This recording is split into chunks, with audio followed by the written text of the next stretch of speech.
Alright, in this video we are going to about the concepts of alpha, that is your base angle, theta and quadrants.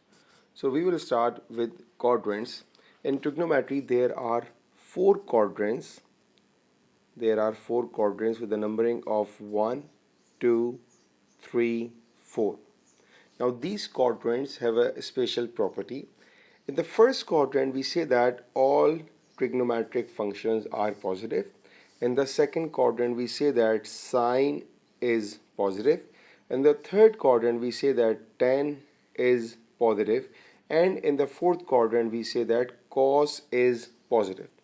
If I am saying that sine is positive in the second quadrant, that means what I'm saying that cos and tan, they both are negative in the second quadrant.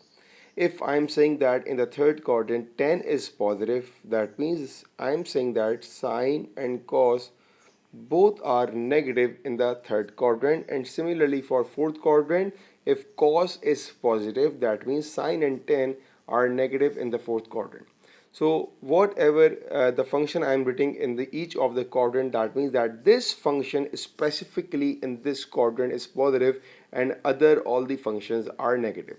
Secondly, if sine is positive, that means its reversal function, that is cosec, is also positive in the second quadrant.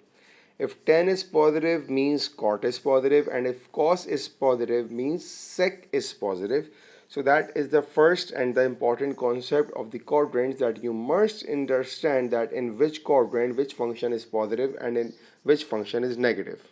After that we are going to start about the base angle, and it is denoted by alpha. Now if I draw the quadrant, so base angle is always starts from horizontal axis, right? Let's suppose in my first quadrant, that is my base angle alpha. In my second quadrant, that is my base angle alpha. Third quadrant alpha, and fourth quadrant alpha. So what is alpha? Alpha always starts from x axis, or you can say that always measures from x axis. After base angle we need to discuss about theta. Now theta is very important, right? Our ultimate goal is to find the values of theta. Now theta, first thing I'm talking about the direction. When we are measuring anti-clockwise, that means the sign is positive, and if we move in a clockwise direction, that means now it's a negative sign. So that is very important. Now how you are going to measure theta, and what is actually the difference between theta and alpha? Let's suppose that I have again made the quadrants, and now in this quadrant I'm going to discuss about theta and alpha both. Firstly, I will plot alpha like the one I've done in the previous diagram. Alpha, alpha and alpha, right? There are four alphas. Now if we talk about theta, first thing, theta always starts from the horizontal x-axis, that means my first quadrant, right?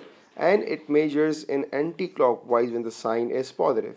So that is the theta for the first quadrant. If you talk about the second quadrant, always starts from the first quadrant x-axis, and that is my theta for the second quadrant.